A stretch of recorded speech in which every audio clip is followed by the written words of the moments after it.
Hello बच्चों, कैसे हो आप लोग। ये वीडियो मैं बना रहा हूँ बच्चों क्योंकि एक क्वेश्चन सबके दिमाग में इस समय बहुत तेज़ी से घूम रहा है कि टर्म टू एग्ज़ाम्स होंगे कि नहीं होंगे। तो बच्चों ये चीज़ मैं आपके ऊपर छोड़ता हूँ कि आप मुझे बताएंगे टर्म टू एग्ज़ाम्स होंगे कि नहीं होंगे। उससे पहले मैं कुछ फैक्ट्स आपके साथ शेयर करना चाहता हूँ कि जो रिज़ल्ट आना था वो फर्स्ट वीक ऑफ जनवरी में आना था, तो सीबीएसई उसमें लेट हो गया है, तो शायद सेकेंड वीक ऑफ जनवरी में आपका रिज़ल्ट आए। अब क्या रीज़न रहा लेट होने का ये तो सीबीएसई बता पाएगा। इसके अलावा बेटा जो चीज़ लोगों के दिमाग में चल रही है, पेरेंट्स के दिमाग में या बच्चों के दिमाग में चल रही है, वो ये है कि बेटा पिछली बार 6 महीने जैसे तैसे पढ़ाई हुई, जैसे तैसे पढ़ाई हुई मतलब ऑनलाइन ऑफलाइन मिला के कुल 6 महीने लगे, और 6 महीने की पढ़ाई के बाद जैसी भी पढ़ाई की गई उसके बाद जब टर्म वन के एग्ज़ाम हुए तो वो इतने ज़्यादा सेटिस्फैक्ट्री नहीं हुए बच्चों के। तो बच्चों का कहना था कि जी पेपर टफ आए और इतने अच्छे मार्क्स की वो उम्मीद नहीं कर रहे हैं। कुछ बच्चे हैं जो कह रहे हैं जी पेपर थोड़े इजी थे और हमें मार्क्स आएंगे, पर मैक्सिमम बच्चे यही हैं जो ये कह रहे हैं कि जी इतने अच्छे मार्क्स आने की हमें उम्मीद थोड़ी कम ही है।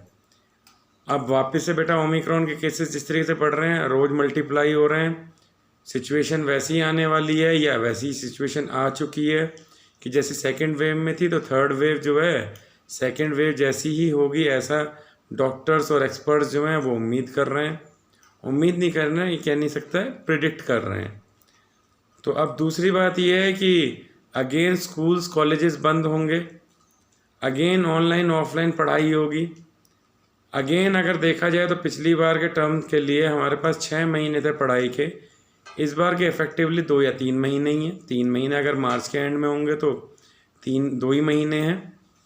तो 2 से 3 महीने में क्या बच्चे उस चीज़ को कवर कर पाएंगे? क्या स्कूल्स उनको अच्छी तरीके से करवा पाएगा? क्या ट्यूशन्स में वो अच्छी तरीके से इसको कवर कर पाएंगे? ये एक बहुत बड़ा क्वेश्चन मार्क है। दूसरा बेटा, ये जो इस बार की वेव है, ऐसा लोग प्रेडिक्ट कर रहे हैं कि शायद हो सकता है इस बार बच्चों की पॉपुलेशन के ऊपर ज़्यादा असर डाले। तो गवर्नमेंट ने वैक्सीनेशन प्रोग्राम तो बच्चों का चालू कर दिया है, तो क्या एग्ज़ाम से पहले सब बच्चों को वैक्सीनेट कर दिया जाएगा? क्या उनको दोनों डोजेज़ लग जाएंगे? क्या वैक्सीनेशन इसके अगेंस्ट में कारगर है? क्योंकि जो इस तरीके से केसेस बढ़ रहे हैं इस समय एडल्ट्स में, उसमें ज़्यादातर उन लोगों के बढ़ रहे हैं जो ऑलरेडी वैक्सीनेटेड हैं।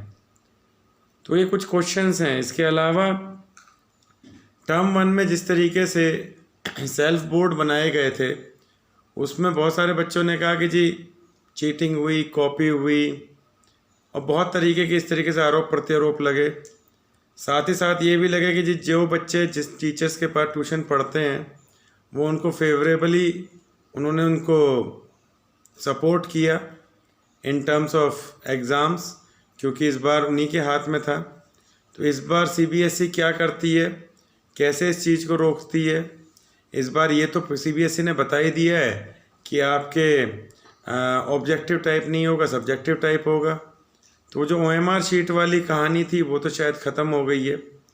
तो बच्चों आप लोग इन सारी चीज़ों को ध्यान में रखते हुए मुझे इसमें बताएंगे जो आपके कमेंट सेक्शन है कि जी पेपर आपके हिसाब से होने चाहिए या नहीं होने चाहिए।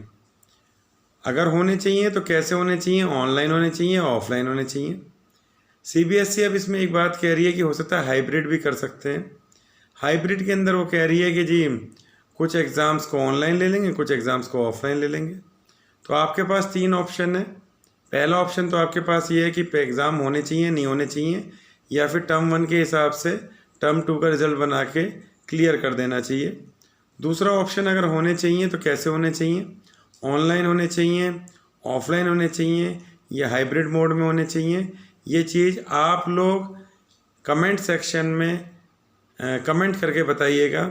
जब तक थैंक यू। और अगर आपको वीडियोस पसंद आ रहे हैं तो सब्सक्राइब कीजिए, लाइक कीजिए, दूसरे बच्चों के साथ शेयर कीजिए और अपनी आवाज़ बनिए। देखिए बेटा इसके अलावा क्या है, इसके अलावा ये है कि 5 इम्पोर्टेंट स्टेट्स में इलेक्शंस भी आने वाले हैं, और इलेक्शंस की डेट भी जनवरी फरवरी में पड़ रही है। तो इलेक्शंस की वजह से भी डिस्टर्बेंस रहेगा, बच्चों को भी रहेगा और जिस तरीके से रैलीज़ वगैरह होती हैं, हमने last time West Bengal exam में देखा था, एग्ज़ाम उसमें इलेक्शंस में देखा था, तो कोरोना के केसेस भी बहुत तेज़ी से बढ़े थे। तो इन सब चीज़ों को मद्देनज़र आप अपना वोट ज़रूर कीजिए कि एग्ज़ाम होने चाहिए कि नहीं होने चाहिए, और अगर होने चाहिए तो किस मोड में होने चाहिए, ऑनलाइन, ऑफलाइन या हाइब्रिड मोड। तो बच्चों अपना वोट ज़रूर डालिए कमेंट सेक्शन में, और ये वीडियो ज़्यादा से ज़्यादा शेयर कीजिए, लाइक कीजिए, सब्सक्राइब कीजिए। Thank you.